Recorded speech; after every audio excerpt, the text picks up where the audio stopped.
Welcome to another episode of Old Line Watches. With you as always is me, Jeremy, your old man from the old line state of Maryland.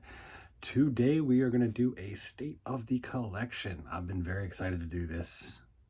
Well, because this is the first one I've ever actually filmed instead of me just playing with my watches, because, well, that's what it used to be. All right, so without further ado, we are going to dive right into this because there's a lot of watches. The first step is admitting that I have a problem. All right, diving right in. My collection is split into three groups. The first group, my daily wear collection. The second group, don't hit the camera too much, the review queue. And the third group, which is the trading and for sale stuff, of which I have nothing right now. I actually managed to clear all of my traded stock out before the end of the year, so this is pretty much everything. All right, diving right in with the wrist check. It's the Hemel C Dart, a fantastic piece on a beautiful beads of rice. I'm a huge fan of this thing. The loom is killer. It's Hemel, so the build quality is outstanding. High beat movement, and while we're on the topic of Hemel, the Hemel 1036 is a very nice quartz piece that I'm just now noticing has a dead battery, or at least close to it. Now it's going to start ticking again after I pull it up for no reason. All right, well, it's probably in need of a battery, and it is a beautiful Type A Flieger on a nicely reinforced seatbelt style strap. Nice bead blasted finish, screw down crown. Nice distortion on that single dome crystal. All right, on to the next one. Most of this case is my quartz pieces. Next we got a Bulova Precisionist. Nice 262 hertz quartz movement with that beautiful sweeping second hand. It's not actually a sweep, it's 16 ticks per second, which means you can't actually see the sweep with the naked eye. You have to slow down the film to actually even see it. But it's a particular favorite of mine because it's got the old Accutron tuning fork. They've kind of split Bulova and Accutron into two separate brands since the acquisition by the Citizen Group. But it's still a beautiful piece on a fantastic butterfly clasp. You're going to notice that I really like bracelets through this. On to the next. We've got our Casio Royale, the AE 1200, World Timer, GMT, alarm, chronograph, stopwatch, all that beautiful stuff that Casio jam packs into all of their pieces. Again, on a bracelet. Even if it is kind of a El Cheapo rattle trap of a bracelet, I still find it to be very comfortable and I like it quite a lot. Go ahead and get the other Casio out of the way.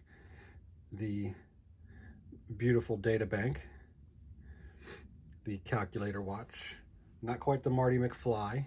This one's got a little bit of a curve to it, so it sits better on the wrist, and also has actual lugs, so you can actually change this out for a bracelet or another strap if you're feeling saucy. Popping into a couple of non-quartz pieces in this box, we got our Vostok Amphibia featuring the Scuba Dude on a Pepsi bezel and a aftermarket strap. A great little beach piece that you can just totally get sand, salt water, whatever all over it. It doesn't matter.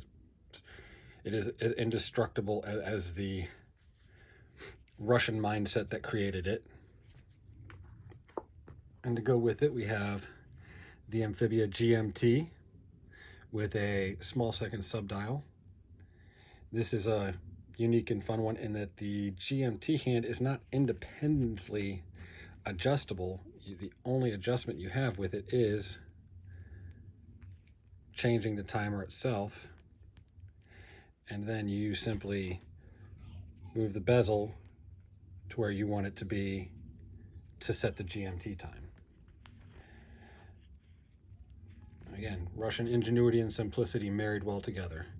Also on a aftermarket strap. This time I went for leather, since this is a little less, oops, sorry about the noise from the kids there.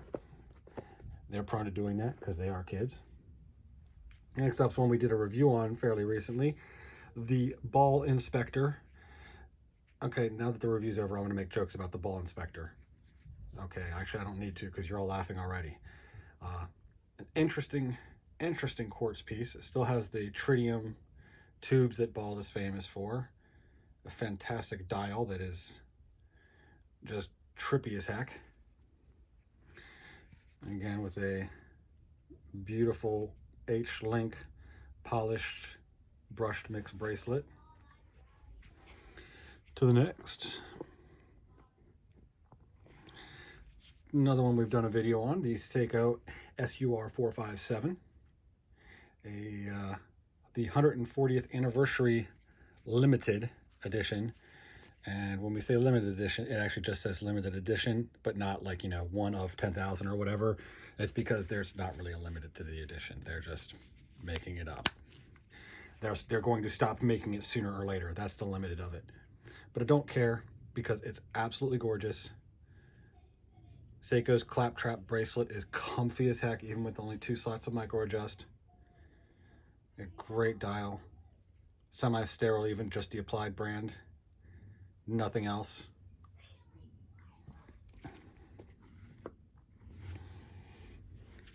Next up is one of my favorites. This was a recent acquisition, a Christmas present from my wife. A Citizen Chandler.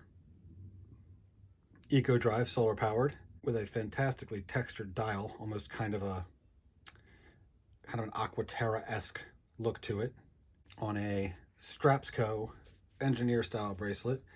It's not exactly the best match on the bracelet, but it's really comfortable, and that's really all I cared about for this. And I wanted something with a little bit of weight to counteract how light the quartz movement was, but she still fits a treat and has a special place in my heart as a present.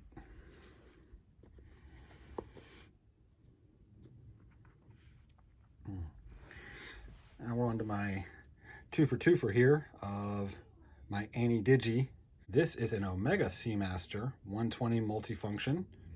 As you can see, it's got she's got a lot of fingerprints on it. Here we go. That's a little better. Not really. I'll try it one more time. There we go. That's a little better. As you can see, it's got that digital display hiding inside of it, and that's cool because you can have an alarm, stopwatch, GMT, timer. I kind of usually prefer to keep it right on the where it just displays the time digitally. But a beautiful, beautiful piece on a Omega style, deployant style bracelet. And my other Annie Digi is the Accutron Telluride. This one is just as weird, except it's got a ticking second hand, but it's got the same sort of features that the other one does, and you can scroll through the alarm, chronograph, timer, alarm, all that stuff, different time zones. So yeah, that's on a deployment. Picked this up off a guy on Facebook, and thankfully, didn't even think about it at the time because this thing's already been cut, but it did fit just a treat with 0 adjustment. And as such, I'm very, very happy with it. And now on to the last of the quartz. It's going to be a Zodiac Grand Hydra. Nice yellow pop on the second hand at the 5s, on the name there, little date window at 6. This is on a aftermarket deployant style clasp. Came on a rubber tropic. I like bracelets, So I put bracelets on everything just about, because that's how I am. And the other half of my Gemini set, haha, twin Zodiacs, is my Super Seawolf 1953. Black on black on black, just like the Grand Hydra. On a bracelet, just like the Grand Hydra. Except this is running their in-house high beat, beautiful, beautiful automatic movement, unlike the Grand Hydra. Oh, the bezel is not in the right place, Captain. Must have been timing something when I put that away. There we go. On to my next auto. It is the Ball Trainmaster Streamliner. Another very recent acquisition. Tritium powered tubes. Butterfly snap-on, no buttoned clasp. It is, again, yeah, bracelet. Told you there'd be a trend with that. I was not kidding. It's got the very, very cool dial, just like the other ball. Haha, other ball. Yep, there's the joke. Had to come sooner or later. Fantastic piece. I love it. Well, it's in the permanent collection, obviously. I love it. This is my first homebrew, built on an NH35 movement. Woo! Mostly from parts I got off of AliExpress, but it's a full loom dial, which I was really happy and excited to work with. A nice oyster style bracelet. There's your AliExpress right there. And that QC coming in. But it does have the fakey glide lock, which I am a big fan of. Makes it nice and easy on days where it gets hot or cold and the wrist size changes. For a first build, I'm very proud of it. I only ruined one set of hands and a crown stem. So I'm going to call that a big win as far as the learning curve goes. Watched a lot of videos. You should too. Next is my cautionary tale. This is one I got off of eBay.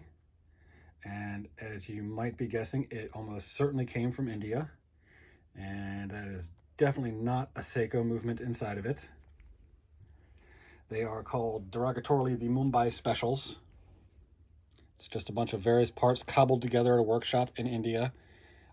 I got to give them credit for ingenuity, though, because frankly, to putting together everything that was supposed to go together was difficult. Doing it like MacGyver style has to be incredibly difficult because it's different builds every single time. So, I mean, props to the ingenuity here, even if it is, you know, not a real Seiko or a real watch, depending on who you talk to even. But it's got the mouse on it. I dig it. I'm a fan. I'm wearing this to Disney this year when I take the family. It's going to be awesome.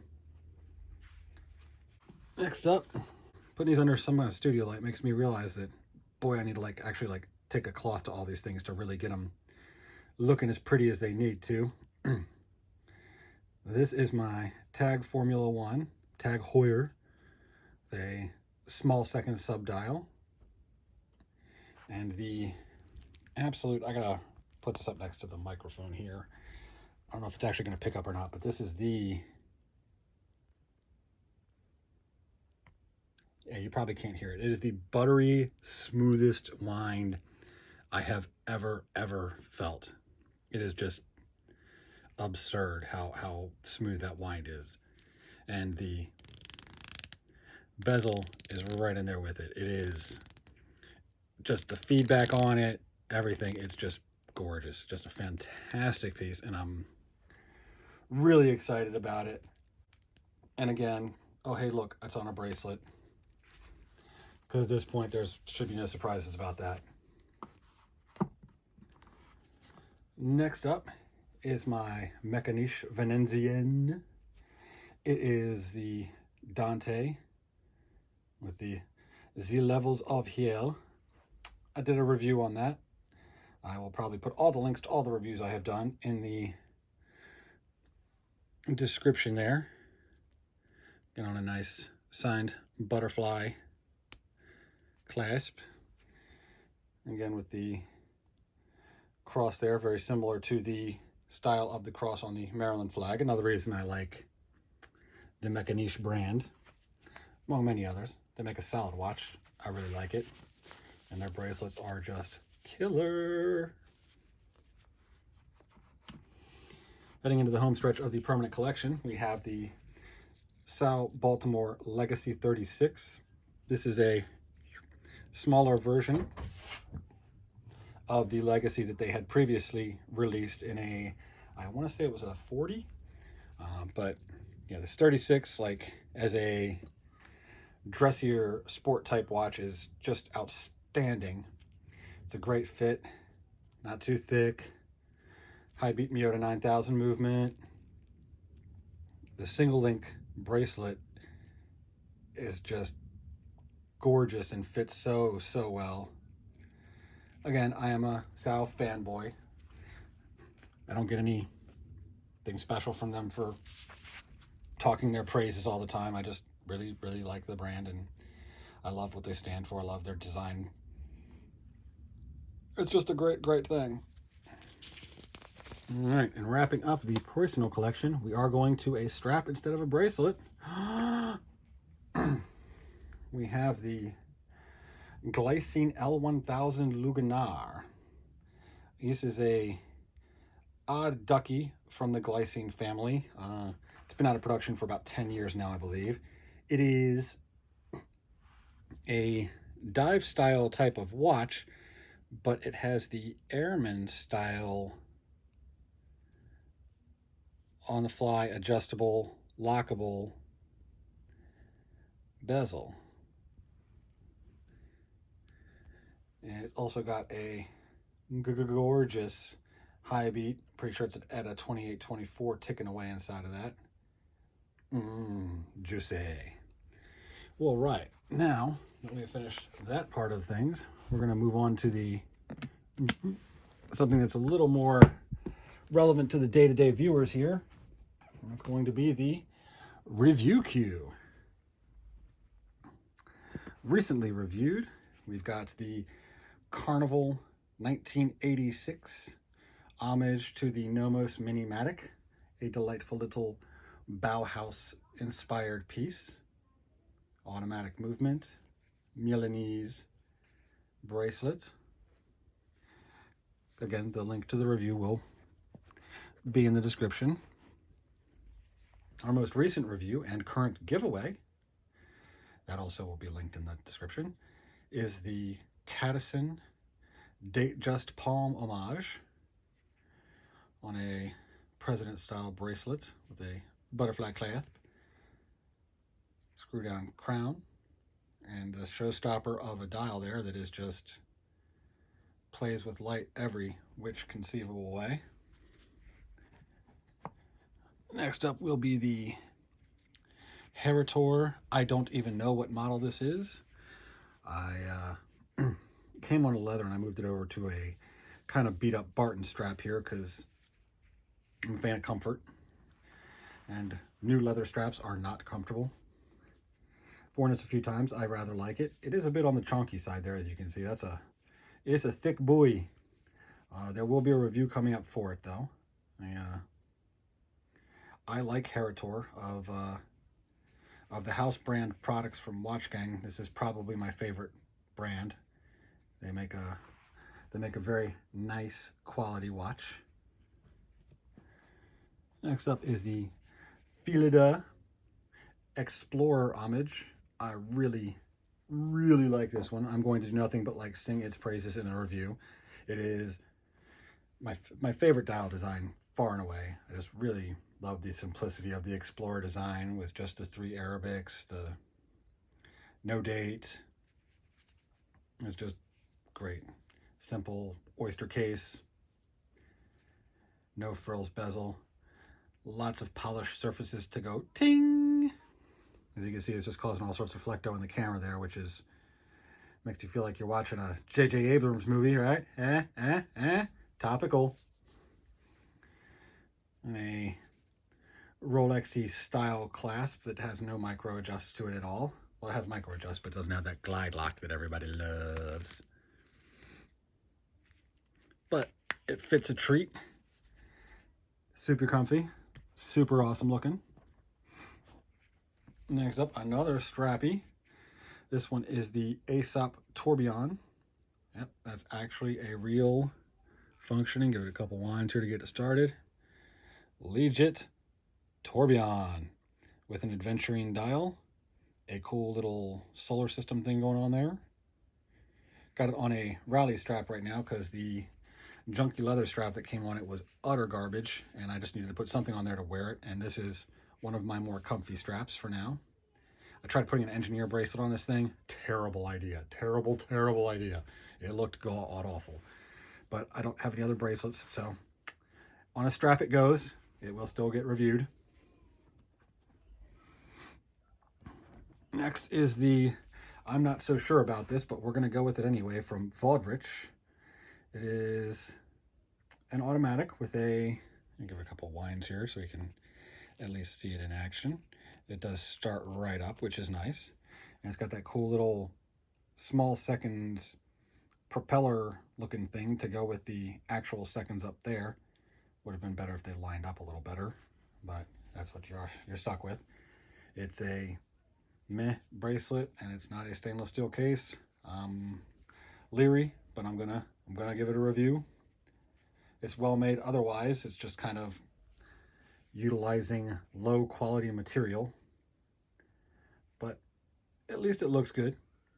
That does matter. But yeah, it is kind of the dreaded F word, fashion brand.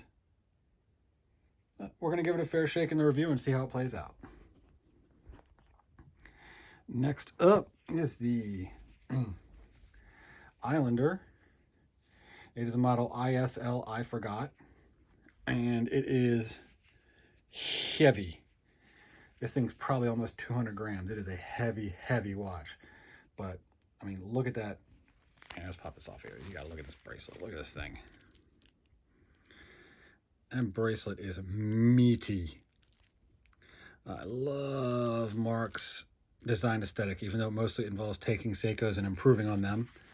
I still like the choices he makes, and I've been really much enjoying his new in-house designs and stuff that they've been coming up with, and the new non-divers and non-Seiko looking stuff. But it is also hard to go wrong with the old reliable there, and who that is reliable.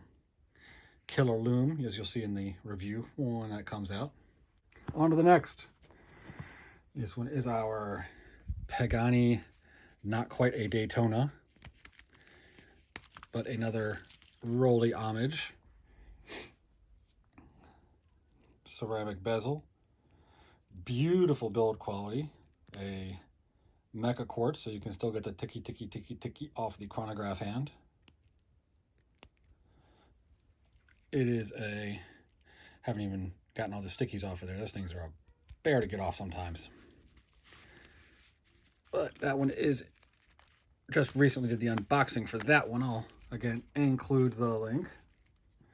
Also in that same unboxing video was the Omega homage of the Seamaster Professional 300 with the wavy textured dial.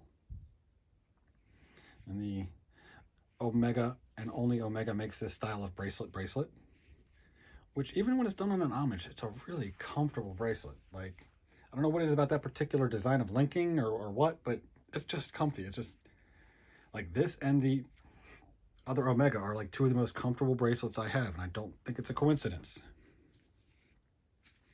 And the end of our run here, almost, I missed a few, I gotta go backwards there for a minute, but we'll come back to that, is the Heritor, another, I don't know what model it is. It is somehow not quite as chunky as the other one, despite being on a nice Jubilee that is all brushed. I really like the all brushed Jubilee. I think that's really cool. I'm very, very happy about that. All right, heading into the home stretch. I missed two of them. Haha. Got a Seiko Save the Ocean with the gorgeous wavy dial. Makes me happy. You've seen these a million times. I'm going to do a review on it anyway, just because I really like it. Nice cushion style turtle case. And last but not least, in fact, my favorite watch in my entire collection, my Orient Sun and Moon V3 in blue. This is the watch I wore when I got married. It is always going to be the winner for that reason alone. But it's also just a stunning watch that I love very, very much on top of it. And the only one I will intentionally keep on a strap forever. So that was our state of the collection for the year 2021, filmed in early 2022 because, well, I do everything a little bit behind. It's life, but I appreciate you watching. Give me a thumbs up and subscribe. That bell icon thing, I'm a little like, I don't want to be bugged by that stuff either, so don't worry about the bell. But like and subscribe, that's important. Comments, always comment. I love reading comments. I love commenting on comments. I love interacting with people. All right, so until next time, this has been Jeremy, your old man from the Old Lion State, signing off.